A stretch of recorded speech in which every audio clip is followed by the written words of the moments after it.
Bismillah, assalamualaikum warahmatullahi wabarakatuh.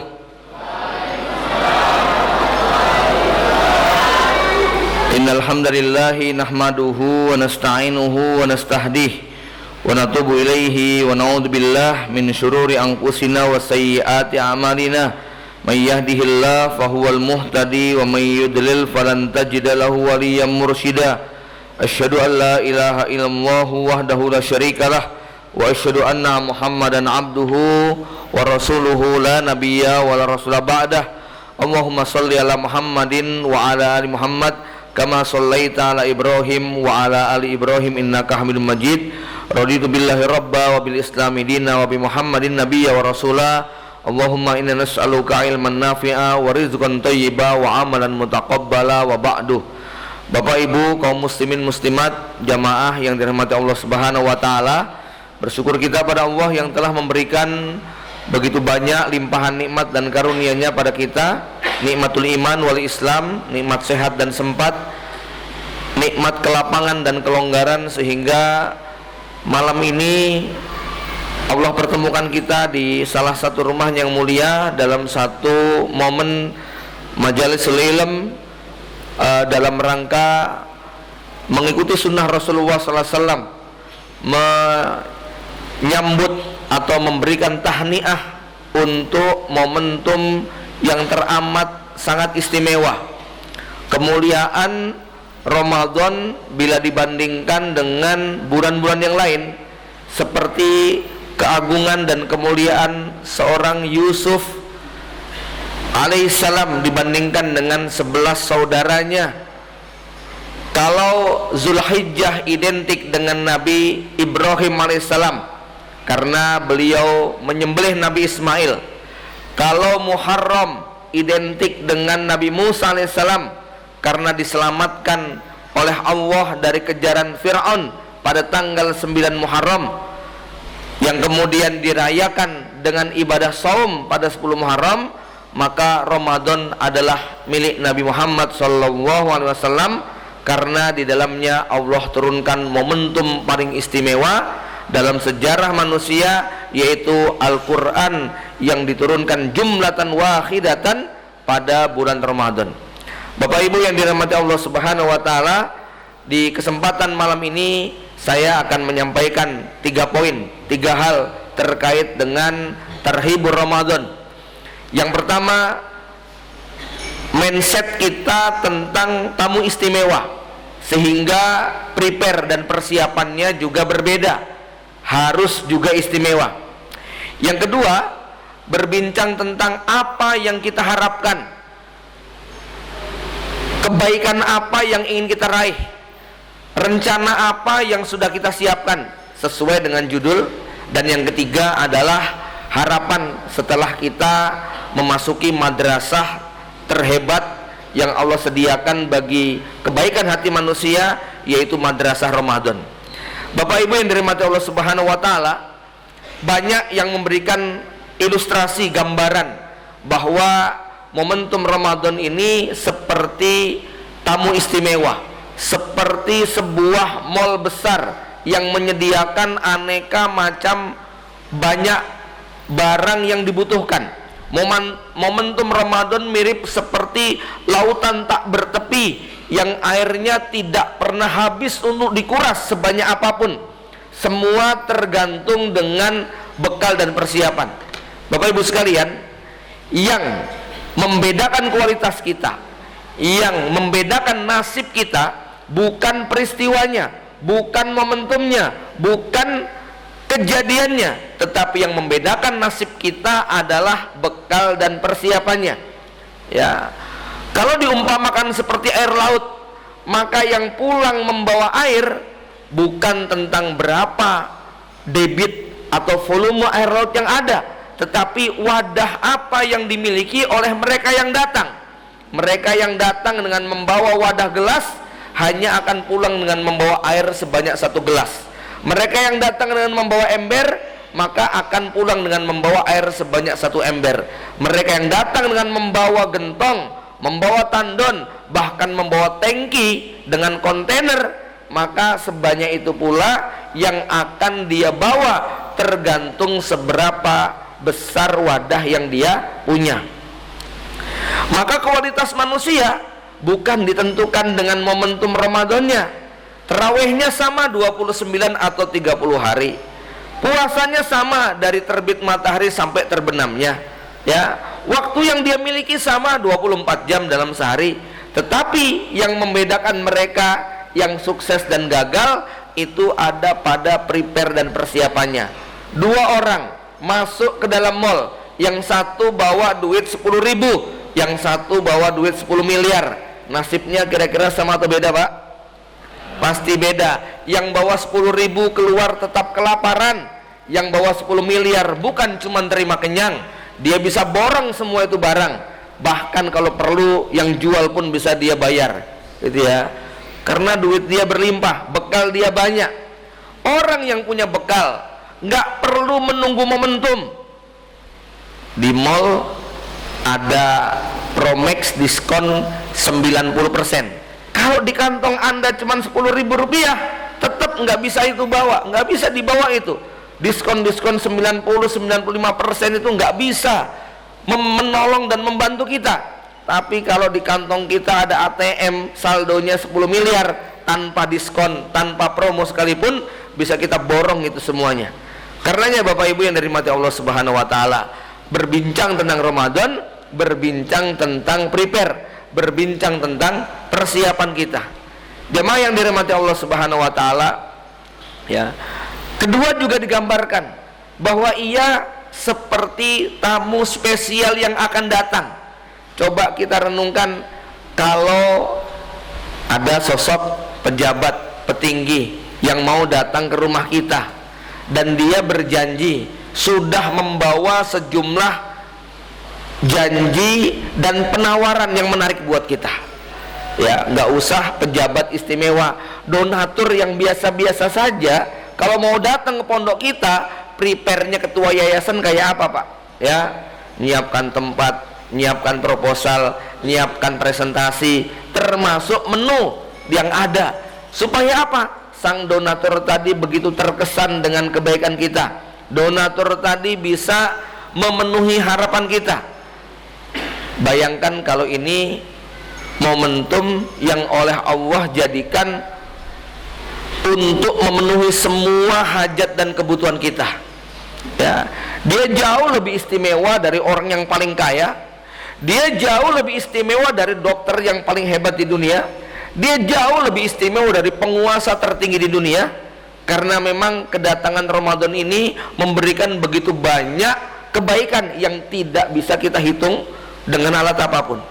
Bapak Ibu yang dirahmati Allah Subhanahu wa taala, maka wajar kalau kemudian seorang mukmin mempersiapkan bukan hanya sekedar bahwa ya itu Ramadan, tetapi planning yang hendak dia buat dengan Ramadan ini apa. Karena Rasulullah sampai mengingatkan, rogiba anfun, celaka, rugi, bangkrut. Siapa mereka? Salah satunya adalah mereka yang kedatangan Ramadan lalu dia meninggalkannya dalam keadaan dosa-dosanya belum diampuni. Ramadan berasal dari kata-kata dari kalimat Romado yarmudu, artinya panas yang membakar, panas yang membahang, panas yang membuat objek tadi bisa habis, tak tersisa karena terbakar, tinggal abunya saja. Yang dimaksud apa? Dosa-dosa kita akan dibakar habis, sehingga orang yang bisa memenuhi tuntutan Ramadan, dia akan keluar pada hari setelah Ramadan tadi, ka yaumi waladathu ummuhu, ya. Walaupun kemudian ada yang salah kaprah, habis Ramadan Idul Fitri lalu diterjemahkan kembali suci. Tentu nggak ada hubungannya antara Idul Fitri dengan kembali suci. Sebab Idul Fitri artinya adalah kembali makan pagi, kembali futur, kembali fatur, kembali untuk berbuka, ya, kembali untuk makan, ya, bukan kembali suci. Tetapi mereka yang soma Ramadana imanan wahtisaban, koma Ramadana imanan wa ihtisaban, maka dia mendapatkan janji ghufirallahu ma taqaddama min dzambihi. Bapak Ibu yang dirahmati Allah Subhanahu wa taala, kemudian yang kedua, di 2 tahun terakhir kita akrab dengan sejumlah hashtag orang tentang kalimat healing. Kata-kata healing begitu populer, digunakan oleh banyak kalangan, dari yang tua sampai yang muda, sampai yang nggak paham apa itu healing. Pokoknya begitu dia wisata, entah itu kuliner, entah itu jalan-jalan, entah liburan, hashtagnya healing yuk, begitu ya. Bapak Ibu yang dirahmati Allah Subhanahu wa taala, kalimat yang kemudian salah kaprah tapi terlanjur menjamur, walaupun akhirnya mulai pada sadar bahwa nggak ada hubungannya antara healing dengan jalan-jalan, dengan wisata kuliner, dengan destinasi wahana, ya. Karena ini cerita tentang bagaimana seorang mukmin, cerita tentang bagaimana seorang manusia mengobati luka batin. Bagaimana healing ini terkait dengan luka di dalam jiwa, yang kemudian solusinya bukan dengan cara-cara semacam itu, ya. Maka kalau kita bercerita tentang healing itu identiknya dengan orang datang ke psikiater, mencoba untuk kemudian mengobati jiwanya yang terluka. Bagaimana orang butuh yang namanya support system, sebuah sistem yang bisa mensupport kehidupan dia, entah itu dari lingkungannya, dari keluarganya, atau kawan-kawannya. Healing juga cerita tentang bagaimana orang itu bisa berdamai dengan luka batinnya, berdamai dengan kekurangannya dan keterbatasannya. Dan nanti kita akan berbincang bagaimana Ramadan menjadi sebuah sistem healing yang luar biasa, akan mengobati banyak sekali problematika hidup kita. Bagaimana Allah menyiapkan kurikulum dalam Ramadan yang bisa menyelesaikan banyak sekali persoalan di dalam hidup kita. Bapak Ibu yang dirahmati Allah Subhanahu wa taala, karunia Allah kepada kita ada 3. Pertama, fisik kita. Yang kedua adalah akal dan pikiran kita. Dan yang ketiga adalah jiwa, perasaan atau hati nurani kita. Ketiga, karunia Allah ini berbeda cara penanganannya. Kalau yang terkait dengan fisik, secara insting manusiawi, semua bisa segera mengambil sikap dan tindakan. Kalau lapar tinggal makan, haus kita minum, capek ngantuk kita tidur, badan kita kesel, lesu, lecek, kita mandi biar bugar. Ya, ini sudah automatically, nggak perlu diajari, insting manusianya begitu. Nggak perlu ada nabi dan rasul, orang mukmin, orang kafir, pilihannya sama. Kalau terkait dengan perawatan fisik, ya, bahkan terkait dengan fisik kita ini lebih sensitif. Orang lain nggak ngerasakan kita pusing, tapi kita bisa merasakan. Orang lain nggak tahu kita lapar, tapi kita merasakan. Orang lain nggak tahu kita capek, tapi kita yang paling bisa merasakan. Maka untuk hal yang sifatnya fisik tidak terlalu banyak tuntunannya, ya. Yang kedua, kebutuhan kita untuk akal pikiran kita. Maka kita belajar, kita menuntut ilmu, kita berguru kepada orang. Tetapi untuk yang ketiga inilah justru yang amat sangat menentukan. Apa itu? Kebutuhan jiwa kita, kebutuhan hati nurani kita, kebutuhan yang tak cukup dengan kekuatan akal semata, tak cukup dengan insting manusiawi saja. Tetapi inilah kebutuhan yang karenanya Allah menurunkan para nabi dan rasul, mengutus para nabi dan rasul. Allah menurunkan Al-Quran, Allah menurunkan syariat kepada manusia. Kenapa? Karena untuk kebutuhan jiwa, kebutuhan rohani ini adalah kebutuhan yang tidak bisa bersandar kepada kecerdasan akal kita semata, nggak bisa bersandar pada kekuatan fisik kita saja, tetapi kita membutuhkan kasih sayang Allah Subhanahu wa taala. Dan nanti kita akan menyaksikan betapa rahmat dan karunia berupa Ramadan ini sangat relevan dengan apa yang menjadi kebutuhan jiwa kita, ya. Jemaah Bapak Ibu yang dirahmati Allah Subhanahu wa taala, kalau kita mengalami keterbatasan, kemiskinan dalam urusan fisik atau badan, paling ujungnya adalah sakit dan kematian. Kalau kita punya kekurangan dalam akal dan pikiran, paling ujungnya adalah stres, depresi, paling banter gila. Tetapi kalau kita memiliki problematika dengan urusan hati kita, jiwa kita, roh kita, maka urusannya tidak berhenti ketika di dunia, tetapi ini akan berdampak kepada nasib kita di akhirat kelak. Dan Allah Subhanahu wa taala telah menegaskan bahwa manusia bukan ada pada fisiknya, bukan ada pada akal pikirannya, tetapi hakikat manusia ada pada hati atau jiwanya. Allah menyebut dengan kata-kata nafsun, Allah menyebut dengan kata-kata ruh atau nafas, bukan fisik. Dan Rasulullah SAW bersabda, innallaha la yangduru ila suwarikum wala ila ajsamikum walakinnahu yangduru ila qulubikum wa a'malikum. Yang Allah lihat bukan pada fisiknya, yang Allah lihat bukan pada raut wajahnya, tetapi yang Allah nilai ada pada jiwa atau hati kalian dan amal-amal yang kalian lakukan.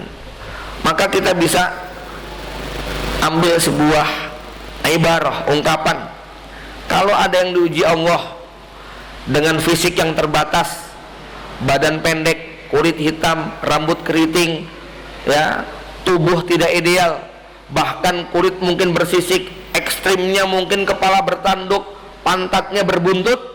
Tapi kalau orang seperti ini dikasih Allah hati yang ikhlas, jiwa yang tenang, ya, hati yang tunduk kepada Allah Subhanahu wa taala, maka orang dengan kondisi yang sangat tidak ideal secara fisik ini kelak akan dipanggil Allah dengan kalimat, ya ayyatuhan nafsul mutmainnah irji'i ila rabbiki radiyatan mardiyah fadkhuli fi ibadi wadkhuli jannati.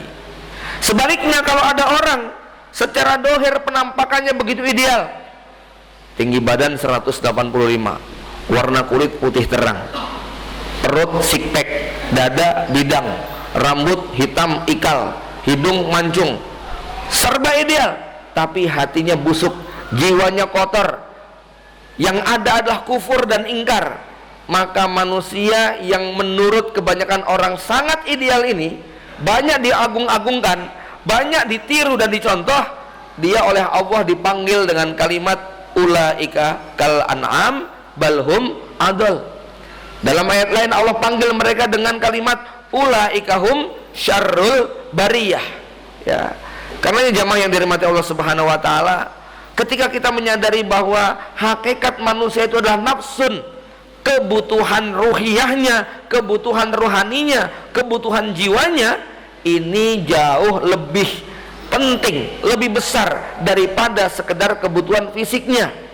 Kebutuhan jiwanya tak cukup dengan mengandalkan kekuatan fisiknya, nggak cukup dengan menggunakan kekuatan akalnya, tetapi dia butuh bimbingan langsung dari Allah Subhanahu wa taala melalui lisan para nabi dan rasul yang diutusnya. Karenanya kita nanti akan menyaksikan bagaimana bagaimana Ramadan ini menjadi momentum yang sangat luar biasa. Kalau kita lihat program ataupun kurikulum yang Allah tawarkan pada kita di bulan Ramadan ini, ya, Bapak Ibu yang dirahmati Allah Subhanahu wa taala, tadi kita sudah berikan gambaran bahwa terapi terhadap kebutuhan hati kita tidak sama dengan terapi fisik kita. Cuman di sinilah masalahnya. Ketika manusia tidak mengerti jalan keluar dan solusinya, saat dia stres, saat dia depresi, saat dia tertekan, saat dia banyak hutang, saat dia punya problem rumah tangga dan sebagainya, maka seringkali solusinya itu hanya berhenti pada tataran fisik. Sebutlah mereka memilih jalan-jalan, memilih hiburan, memilih aneka macam permainan. Tetapi yang terjadi bukan kemudian hati mereka terisi, justru makin gersang. Karena setelah memilih jalan liburan dan sebagainya tadi, rupanya utangnya nambah, Pak, ya. Bukannya kemudian urusannya selesai, tapi problemnya makin bertumpuk. Kenapa? Karena yang dihibur bukan hatinya, yang dihibur fisiknya, yang diberi makan perutnya, yang diisi hanya kesenangan jasad semata. Dia lupa ada inti yang harus dia selesaikan, yaitu kebutuhan ruhiyah dia. Karenanya kita akan melihat bagaimana Ramadan ini menjadi momentum yang sangat luar biasa untuk kebaikan hati dan jiwa kita. Bapak Ibu yang dirahmati Allah Subhanahu wa taala, apa yang bisa kita lihat dari yang Allah dan Rasulnya ajarkan pada kita terkait dengan Ramadan ini? Pertama, kita lihat bahwa momentum di bulan Ramadan identik dengan sebuah ibadah yang paling istimewa, yaitu ibadah sholat. Ya, jemaah rahimakumullah, setiap agama punya cara interaksi antara sang hamba dengan zat yang diyakini sebagai sang pencipta, penguasa, pemelihara, atau apapun. Orang Kristen datang ke gereja, orang Yahudi datang ke sinagog, orang Hindu datang ke pura, ya, orang Islam datang ke masjid. Masing-masing punya ritual, masing-masing punya cara. Tetapi yang paling istimewa adalah orang Islam. Kenapa? Karena untuk orang-orang beriman bukan sekedar tempatnya, bukan sekedar tata caranya, bahkan mengenal tentang nama sang pencipta, Allah langsung yang mengajarkannya. Ini beda dengan agama yang lain, Pak, ya. Orang Yahudi, orang Nasrani, orang Hindu, orang Buddha, dan agama-agama selain kaum muslimin, untuk menyebut nama Tuhan mereka itu siapa yang mengajarkan? Hah? Kalau kita nama Tuhan kita Allah, yang ngajarin siapa, Pak? Allah langsung. Qul huwallahu ahad, ya. Bapak Ibu yang pernah naik pesawat, dan tentunya itu bukan hal yang istimewa, di pesawat itu ada panduan doa safar. Di situ lengkap. Doanya orang Hindu, doanya orang Buddha, doanya Yahudi, doanya Konghucu, doanya Protestan, doanya Katolik, doanya orang Islam. Kita diajari berdoa, Subhanalladzi sakharana hadza, dan seterusnya. Kalau orang Islam itu doa yang ngajarin siapa? Jelas Rasulullah. Rasulullah dari mana? Dari Allah langsung. Lah kalau umat yang lain itu berdoa yang ngajarin siapa? Ngarang, ngarang, Pak. Ya, mereka mau ibadah kayak apapun, kalau kita telisik, kalau kita kejar dari mana tata cara seperti itu, mereka pasti akan nyerah dan mengatakan ngarang. Beda dengan yang namanya ibadah kita, yaitu ibadah sholat. Ini bukan sekedar ibadah yang Allah ajarkan, tetapi momentumnya begitu amat sangat istimewa. Rasulullah dipanggil meninggalkan kota Mekah menuju Yerusalem, Baitul Maqdis, kemudian mengimami para jamaah. 124.000 nabi bermakmum di belakang Rasulullah. Lalu kemudian Mi'raj menuju Sidratul Muntaha, turunlah perintah sholat 5 waktu di sana. Sebuah ibadah yang proses penerimaannya begitu amat sangat istimewa.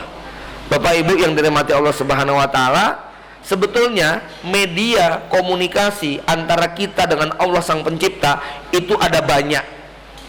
Ya. Tilawatul Quran itu media kita berdialog dengan Allah. Zikir doa itu juga media kita berdialog dengan Allah. Puasa itu media kita beribadah kepada Allah. Tetapi semua ibadah-ibadah itu menjadi sangat berbeda. Kenapa? Untuk sholat dimulai dengan takbiratul ihram, takbir yang mengharamkan semua aktivitas, semuanya harus ditinggal. Bukan hanya urusan fisik, tapi juga urusan perasaan. Beda kalau kita tilawatul Quran, lagi ngaji tiba-tiba dipanggil istri, Qurannya kita tutup. Lagi ngaji HP kita berbunyi, HP kita angkat. Lagi ngaji anak kita nangis minta gendong jalan-jalan, Quran kita tutup, kita gendong itu anak. Ya, itu kalau ibadahnya ngaji. Ibadahnya puasa, sambil puasa sambil cari maisah, sambil puasa jalan-jalan, sambil puasa main bola, sambil puasa kita jualan, itu bisa kita lakukan. Ibadah umrah, haji, sambil tawaf, boleh kok gandengan tangan sama istri. Sambil tawaf boleh kok kita minum air putih, air zam-zam, minum es dan sebagainya. Sambil sa'i boleh kok kita kalau istirahat pegel kemudian duduk ngobrol, nggak kita lanjutkan. Bahkan ketika lagi sa'i kemudian batal, nggak perlu kok kemudian kita berwudu. Singkatnya, ibadah-ibadah itu masih bisa diselani dengan amalan yang lain. Berbeda dengan yang namanya sholat. Begitu takbiratul ihram, dia menjadi haram untuk melakukan aktivitas yang lainnya. Itu kenapa ibadah yang satu ini menjadi amat sangat istimewa. Dan di bulan Ramadan, ibadah yang satu ini menjadi lebih istimewa lagi, karena memang perhatian kita lebih baik daripada di luar Ramadan.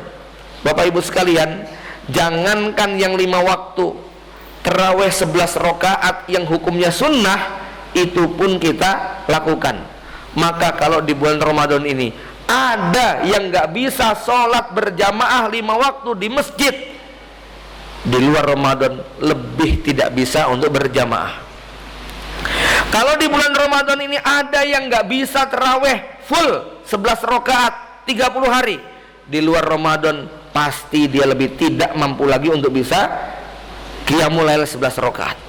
Kalau di bulan Ramadan ini dia nggak punya kemampuan untuk bisa qobliyah dan ba'diyah, nggak punya kemampuan untuk bisa sholat duha, sholat isyraq, di luar Ramadan akan lebih susah lagi. Maka ini menjadi parameter. Kemudian apa hubungannya sholat Ramadan dengan healing, dengan terapi kita? Maka Al-Imam Ibnu Qayyim menggambarkan, seorang mukmin melihat ibadah sholat itu seperti seorang rakyat atau budak yang punya problematika kehidupan, punya masalah kesehatan, punya masalah keluarga, punya masalah utang, punya masalah ekonomi dan sebagainya. Lalu dia masuk ke istana raja, dan sang raja ini adalah raja yang sangat baik, bijaksana, suka menolong siapa saja, tidak pernah menolak ketika dimintai bantuan. Anda punya utang 100 juta, datang kepada teman yang begitu baik hati, kita cerita punya utang sekian, lalu teman kita bilang, ini ATM saldonya 1 miliar, kamu bawa aja. Itu kira-kira waktu kita masuk ke rumah dia dengan pas keluarnya, wajah kita sama nggak Pak? Pasti beda. Datang dengan keadaan sedih, suntuk, bingung, keluar senyumnya lebar, wajahnya ceria, ya, Masya Allah. Itu logika orang yang datang menghadap Allah Subhanahu wa Ta'ala ketika dia ke masjid. Problem apapun, begitu dia masuk masjid, mengadukan semuanya, karena zat yang kita adukan lebih hebat dari dokter terhebat di dunia. Wa idza maridtu fa huwa yashfin. Zat yang kita adukan adalah Al-Ghaniyul Hamid, yang kekayaannya tak ada yang mampu untuk menghitungnya, ya. Zat yang menyelesaikan, punya sifat innallaha ala kulli syai'in qadir. Idza arada syai'an ayyakula lahu kun fayakun. Sementara manusia yang paling kuat sekalipun tentu tidak pernah akan ada, ya, yang punya kemampuan semacam itu. Karenanya orang yang kemudian bisa menikmati ibadah sholat ini, ketenangan hatinya betul-betul sangat dia rasakan. Bapak Ibu yang dirahmati Allah Subhanahu wa Ta'ala, maka momentum Ramadan ini untuk ibadah yang satu ini menjadi sesuatu yang harus diperhatikan, ya. Kemudian apa lagi? Yang kedua, ibadah yang juga tidak kalah istimewanya di bulan Ramadan adalah ibadah banyak berzikir, banyak berdoa. Momentumnya di bulan Ramadan jauh lebih banyak. Apa diantaranya? Satu, Allah berfirman, a'udzubillahi minasyaitonirrajim, wabil asharihum yastaghfirun. Kita punya waktu setengah jam dari selesai sahur misalnya, yang itu dikatakan Rasulullah momentum Allah turun ke langit dunia. Lalu Allah menjanjikan 3, siapa yang berdoa kepadaku pasti aku kabulkan, siapa yang meminta perlindungan kepadaku pasti aku lindungi, dan siapa yang meminta ampun kepadaku pasti aku ampuni. Dan Allah berfirman, a'udzubillahi minasyaitonirrajim, wabil asharihum yastaghfirun. Di waktu sahur mereka banyak beristighfar. Bapak Ibu sekalian, ya, ini momentum yang juga sangat mudah untuk kita dapatkan pada bulan Ramadan. kita bangun 1 jam sebelum azan subuh berkumandang, ya. Tadi malam sudah kita laksanakan taraweh, artinya 8 rakaat taraweh plus 3 rakaat witir sudah kita selesaikan. Kalau kita ingin menggunakan sisa waktu, maka kita merasa sudah cukup bangun malamnya, dalam arti tarawehnya kita sudah melaksanakan man qoma ramadhana, bangun malam di bulan Ramadan, sehingga waktu itu bisa kita pakai untuk melaksanakan ibadah yang Rasul gambarkan tadi. Apa? Doa, isti'adah, dan istighfar. Kalau kita punya waktu banyak, para ulama menganjurkan kalau misalnya kita bangun bisa 1 jam sebelum subuh, bagusnya kita laksanakan qiyamul lail plus witir. Sisa waktunya mungkin ada 20-30 menit, itu boleh dibagi 3. Yang sepertiga buat doa, meminta kebaikan dunia akhirat, yang sepertiga buat isti'adah, memohon perlindungan kepada Allah, yang sepertiga dipakai untuk istighfar. Tapi kalau kita terlambat bangun, 20 menit lagi azan subuh, pakai untuk sholat witir, sisanya cukup untuk istighfar saja, nggak perlu berdoa, nggak perlu isti'adah. Kenapa? Antara doa, isti'adah, dan istighfar yang paling utama adalah istighfar, karena ayatnya berbunyi wabil asharihum yastaghfirun, di waktu sahur mereka memohon ampun kepada Allah, ya. Tapi nih bangunnya pas qomat, ya istighfar betulan itu, ya. Itu keterlaluan kalau kayak begitu, ya. Artinya kalau kita bangunnya 20-30 menit sebelum azan, itu pun kita sudah menghabiskan waktu untuk istighfar saja. Dan kita tahu Syekhul Islam Ibnu Taimiyah misalnya menggambarkan, ya Rasulullah memang 100 kali atau lebih dikit lah, karena dosanya sedikit, problematikanya nggak banyak, ya masalahnya nggak seperti kita, maka istighfar sehari 100 kali itu sudah banyak menyelesaikan problem kehidupan. Tapi untuk kita yang utangnya banyak, dosanya numpuk, amalannya kurang, istighfar 1000 sehari 1000 kali itu nggak mempan, Pak. Maka Syekhul Islam Taimiyah diceritakan oleh Imam Ibnu Qayyim, murid beliau, kalau lagi punya problem, punya masalah, istighfarnya itu sehari 5000 kali, 4000 kali, pokoknya bilangannya itu ribuan, ya. Nah, ini momentum yang tepat, yaitu wabil asharum yastaghfirun. Kalau bisa 1000 ya 1000 kali butuh berapa menit kira-kira itu? Kalau 1 menit astagfirullah, astagfirullah cukup untuk 50 kali, berarti 10 menit 500 kali, berarti kalau 20 menit 1000 kali. Kalau 5000 kali butuh kurang lebih sekitar 2 jam, ya, membaca istighfar. Dan silahkan rasakan efeknya, dampaknya orang yang memperbanyak istighfar atau mengistighfari banyak hal.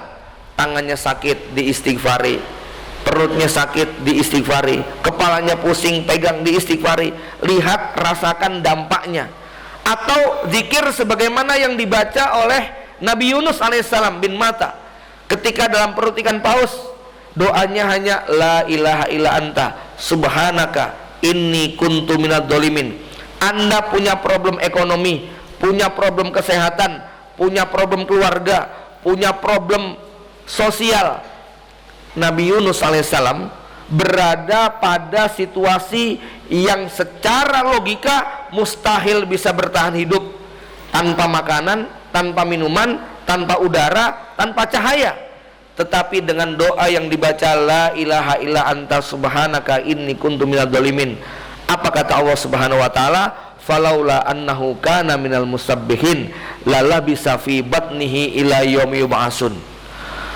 Kalau bukan karena Nabi Yunus seorang ahli zikir, ahli tasbih, membaca la ilaha illa anta subhanaka inni kuntu minadz dzalimin, maka pasti Nabi Yunus akan tinggal di perut paus sampai hari kiamat.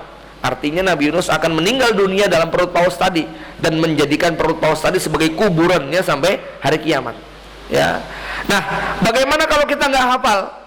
Ada kisah seorang istri Nabi Rasulullah SAW yang memanfaatkan waktunya dari ba'da subuh sampai duha untuk berzikir kepada Allah Subhanahu wa taala karena keutamaannya.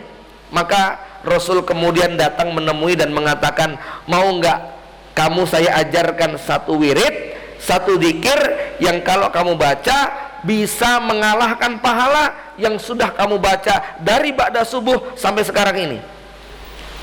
Maka Rasul mengajarkan, ucapkan kalimat subhanallah wa bihamdihi adada khalqihi wa ridha nafsihi wa zinata arsihi wa midada kalimatih. Nggak sampai setengah menit, pahalanya bisa mengalahkan wirid berjam-jam. Tapi kalau berjam-jam bacanya subhanallah wa bihamdihi adada khalqihi, tetap mengalahkan yang sekali doang, Pak. Gitu loh ya. Jadi jangan cuma sekali aja. Tapi kalau kita sibuk sampai nggak sempat untuk berzikir karena aktivitas kita sampai nggak memungkinkan kita untuk membaca zikir yang banyak-banyak tadi, maka ajaran Nabi tadi diperhatikan, subhanallah wa bihamdihi adada khalqihi wa ridha nafsihi wa zinata arsihi wa midada kalimatih. Ya. Apalagi Pak, ba'da subuh ini momentum yang juga istimewa. Di luar Ramadan melaksanakan sholat isyraq itu bukan pekerjaan mudah, apalagi buat pasangan muda yang anaknya lebih dari 5, masih kecil-kecil semuanya. Kalau Anda nekat sholat isyraq tiap hari, yang di rumah mesti ngomel-ngomel. Gimana Pak? Ya, karena yang di rumah sedang repot ngurusi bayi, ngurusi anak, nyiapkan makanan pagi, mandikan anak yang mau berangkat sekolah. Anda enak-enakan zikir di masjid, gitu kan? Akan dianggap sebagai suami nggak peduli. Tapi beda cerita di bulan Ramadan, istri sudah nggak mikirin masakan pagi, suami nggak kepikiran pulang pengen ngopi. Yang ada waktu istimewa untuk memperbanyak ibadah, entah dengan tilawah, entah dengan zikir, wirid dan doa. Ya, dari ba'da subuh sampai terbit matahari, tunggu matahari sekitar 10-15 menit. Waktu isyraq tiba, Rasul memberi kabar gembira bahwa isyraq setara dengan haji dan umrah, sempurna, sempurna, sempurna. Saya ajarkan kepada Bapak Ibu sekalian, kalau ada yang belum bisa haji, belum juga umrah karena kondisi dan situasi, maka sholat isyraq adalah down payment, uang muka, DP untuk bisa melaksanakan ibadah umrah dan haji yang sesungguhnya. Tiap hari kalau ada kesempatan bisa isyraq, isyraqlah ya. Kalau ustadz yang ba'da subuh ada kegiatan halakoh di pondok pesantren, itu bisa sekalian. Tapi buat sebagian ikhwan yang ba'da subuh sudah berjibaku dengan pekerjaan duniawi, Ramadan itu momentum yang paling tepat ya. Mudah-mudahan kesungguhan niat kita niatkan bahwa isyraq ini bagian untuk menjemput rezeki, ibadah ke tanah suci. Mudah-mudahan makin sering, makin banyak DP-nya, makin cepat lunasnya, insya Allah Pak ya. Ini buat yang yakin aja ya. Ya kalau nggak yakin memang berat. Kalau kita yakin ini isyraq adalah DP ya, makin besar DP-nya, makin sering melakukannya, insya Allah bismillah Allah akan mudahkan kita, entah dengan cara apa Allah nanti memberangkatkan kita ya. Bapak Ibu yang dirahmati Allah Subhanahu wa taala, kemudian ada juga zikir yang ini jangan kita tinggalkan ya, yaitu zikir yang membuat malaikat menjadi bingung karena saking besarnya pahala. Ada loh Pak, malaikat yang kebingungan nyatet Pak, ketika seorang hamba membaca sebuah wirid. Apa wiridnya nih Pak? Ya Rabbana lakal hamdu kama yambagi li jalali wajhika wa adimi sultanika, atau Allahumma Rabbana lakal hamdu kama yambagi li jalali wajhika wa adimi sultanik. Ini ketika ada hamba mengucapkan zikir ini, malaikat mau nyatet bingung, lapor kepada Allah, ya Rabbi, hambamu mengucapkan wirid begini-begini, aku bingung gimana nyatetnya di buku catatan amal. Maka Allah berfirman kepada malaikat tadi, apa yang diucapkan hambaku? Hambamu mengucapkan ya Rabbana lakal hamdu kama yambagi li jalali wajhika wa adimi sultanik. Maka Allah kemudian berfirman kepada malaikat tadi, uktub maqala abdi, tulis saja kalimat yang dia baca apa adanya, nanti aku sendiri yang akan membalas pada hari kiamat ya. Itu dua wirid yang diusahakan setiap hari, jangan sampai kita lewatkan. Kenapa? Karena kata Rasulullah SAW, di hari kiamat kelak tidak ada yang lebih membuat seorang hamba itu menyesal kecuali berlalunya waktu yang dilalui tanpa ada menyebut nama Allah di dalamnya.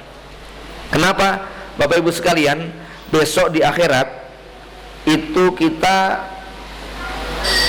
diperlihatkan mujahid yang dapat 7 keutamaan.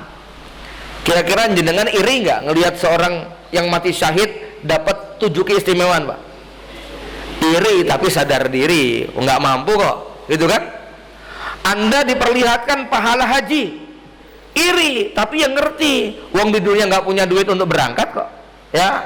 Anda diperlihatkan pahala orang yang bangun masjid, bagaimana oleh Allah diganti dengan rumah di surga, Anda iri, tapi yuk sadar diri, wong nggak punya duit banyak untuk nyumbang, ya.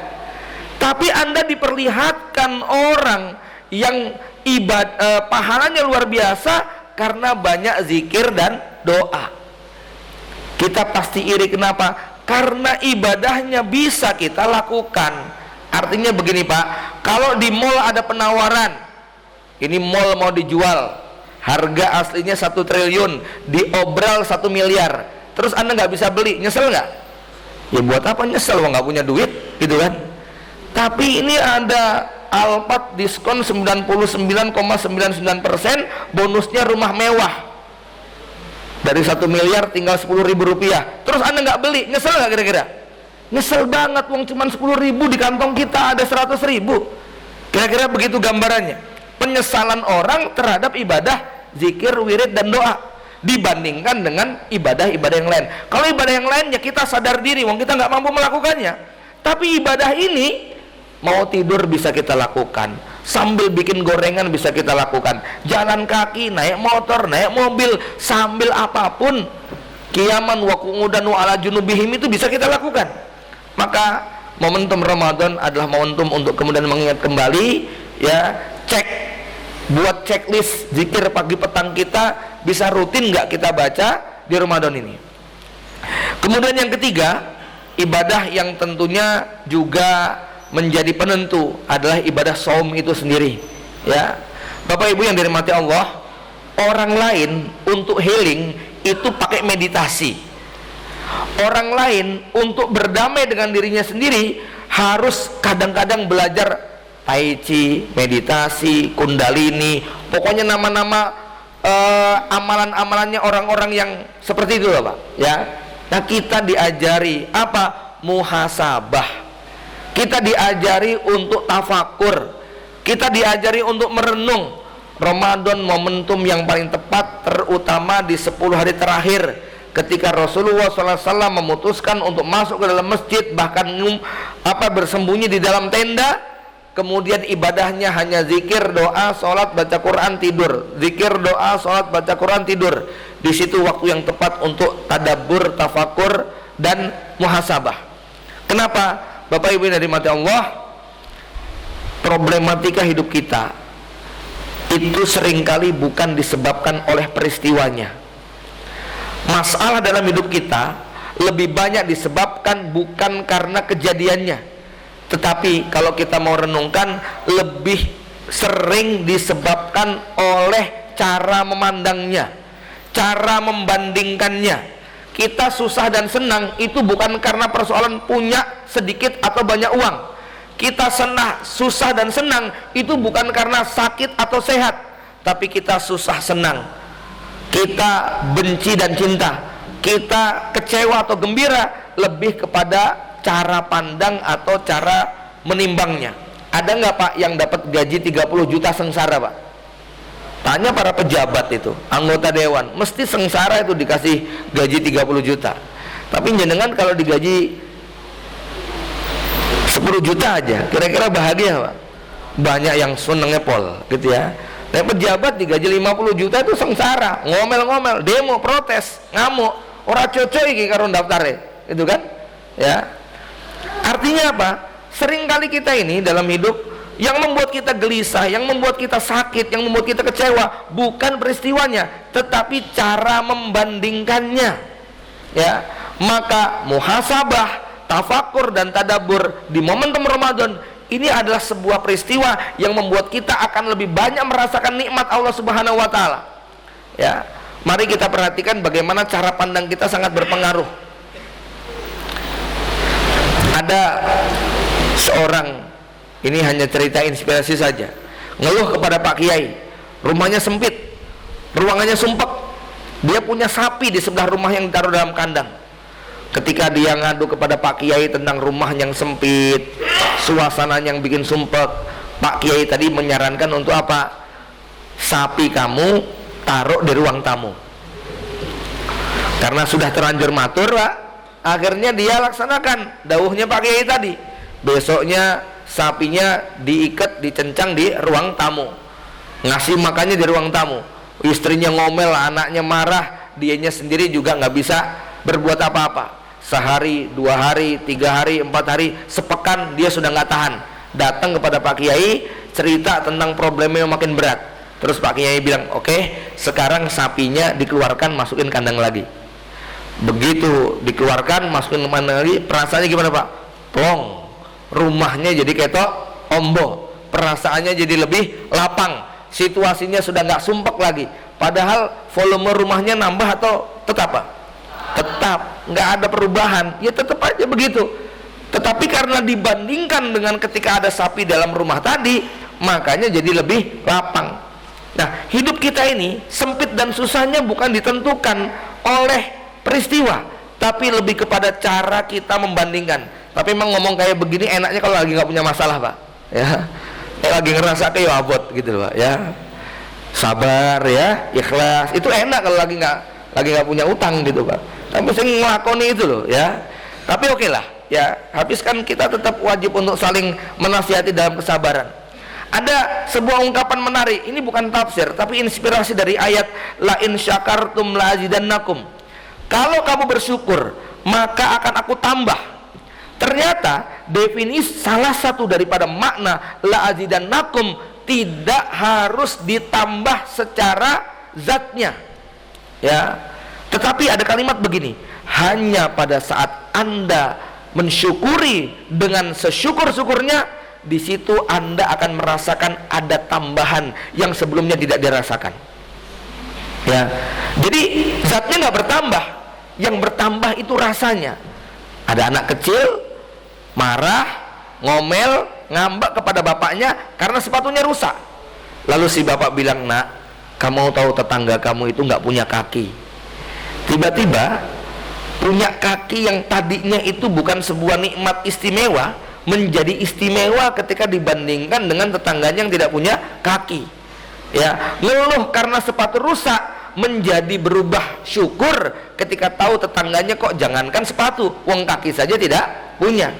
La azidannakum maknanya nggak harus ditambah secara zat. La azidannakum ini tentang mentalitas.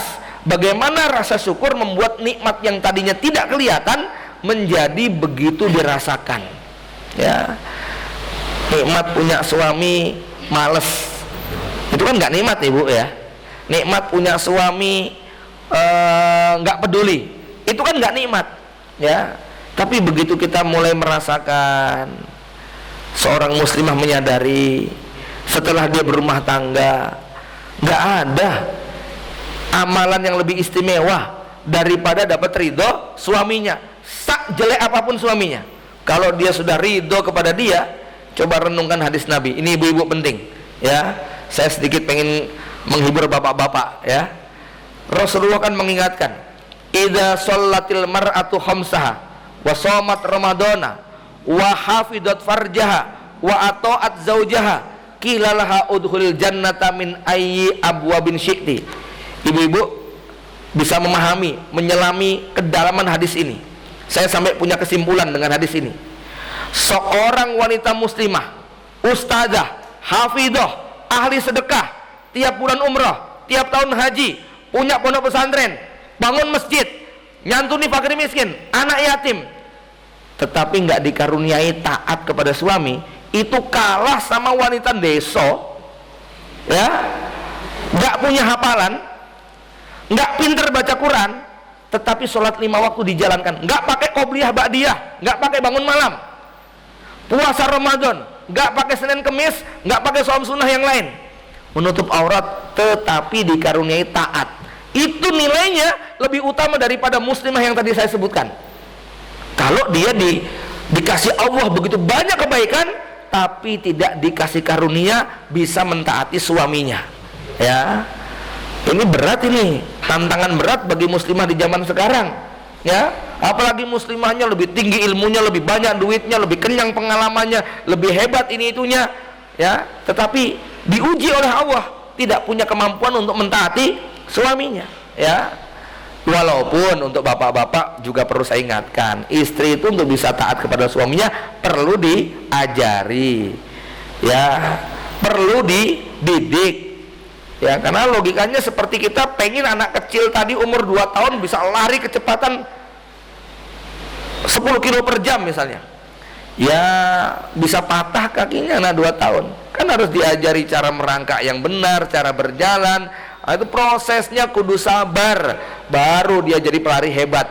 Itu berkat peran orang tuanya. Nggak bisa orang tuanya nuntut bayi baru lahir disuruh lari pagi, ya. Itu prosesnya panjang. Sama sebagaimana suami menuntut istrinya taat, itu butuh modal besar, ya. Bapak Ibu dari mata Allah, berikutnya momentum healing yang juga istimewa di bulan Ramadan adalah momentum thalabul ilmi. Kita tahu bahwa di bulan Ramadan ini tiba-tiba menjadi amat sangat istimewa, banyaknya majelis ilmu, bukan cuman waktu khutbah Jumat, bukan cuman pengajian malam Ahad, tetapi kita lihat setiap tarawih ada momentum kajian, ba'da subuh ada momentum kultum, menjelang berbuka juga ada momentum iftar jama'i, ngisi kajian, belum lagi ditambah dengan daurah dan semisalnya.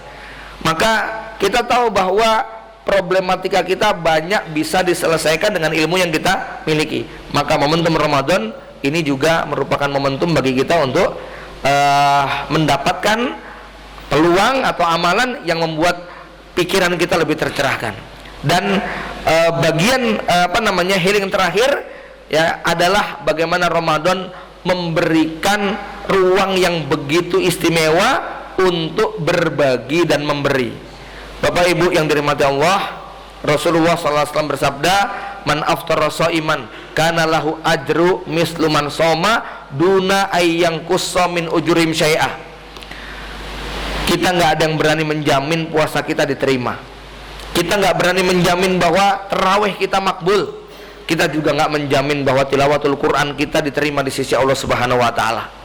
Tapi begitu Anda memberi berbuka kepada seorang santri, ustadz, thalibul ilmi, atau siapapun yang kita lihat dohirnya adalah orang-orang soleh dan solehah, maka Anda bukan cuma mendapatkan pahala puasa dia, tetapi pahala ibadah dia 24 jam, sholat malamnya, tilawah Qur'annya, zikir doanya, dan semua ibadah dia menjadi milik bagi orang yang memberikan iftar berbuka bagi orang tadi. Maka di luar bahwa kita sudah melaksanakan ibadah saum, kita juga bangun malam, kita juga tilawatul Quran, perlu perlu serep cadangan yang memberikan jaminan bahwa seandainya ibadah kita tadi kurang, maka diserepi oleh memberikan iftar pada bulan Ramadan. Karenanya Bapak Ibu, ini termasuk bekal yang istimewa untuk kita siapkan supaya di bulan Ramadan kita termasuk yang dapat keutamaan mendapatkan amal ini. Dan ini berbincang tentang keutamaan keutamaan mereka yang diberi harta berlimpah oleh Allah Subhanahu wa taala. Momentum Ramadan itu bisa menjadi milik dia. Jamaah rahimakumullah, lebih daripada itu kita tahu bahwa berbagi itu sebenarnya lebih melapangkan hati yang memberi daripada yang diberi. Seorang hosting ternama di barat sana namanya Oprah Winfrey. Ini nama yang populer. Dia seorang hosting yang dibayar paling mahal karena empatinya yang sangat luar biasa ketika mewawancarai banyak orang dari berbagai macam kalangan. Salah satu dari acaranya adalah mengumpulkan sejumlah orang yang ingin mengisi waktu liburannya dengan aktivitas jalan-jalan. Kalau tidak salah 100 orang diundang. Kemudian mereka memanfaatkan waktu liburannya dengan ke kebun binatang, ke gunung, ke pantai, destinasi hiburan dan sebagainya. Lalu pada musim liburan berikutnya mereka diminta untuk mendatangi panti asuhan, panti jompo, rumah sakit, tetangga yang miskin, orang-orang desa yang sangat membutuhkan, dan orang-orang yang pokoknya hidupnya sangat kekurangan. Lalu mereka tidak menggunakan hartanya untuk wisata, tapi dipakai untuk berbagi. Setelah itu mereka besoknya diminta untuk testimoni, mana yang lebih membahagiakan ketika uang Anda dipakai buat jalan-jalan, liburan, hiburan, kuliner dan semisalnya, dibandingkan dengan Anda memberi yang itu membuat si penerima begitu amat bersyukur, berterima kasih, meneteskan air mata, mendoakan kita, menganggap kita pahlawan dan sebagainya. Ternyata mayoritas mereka mengatakan yang kedua lebih menjadi healing ketimbang jalan-jalan. Bapak Ibu yang dirahmati Allah, Rasulullah digambarkan ajwadu ma yakunu fi Ramadan. Ajwadun nas wa ajwadu ma yakunu fi Ramadan. Beliau amat sangat dermawan, tetapi kedermawanannya menjadi lebih lagi ketika memasuki bulan Ramadan.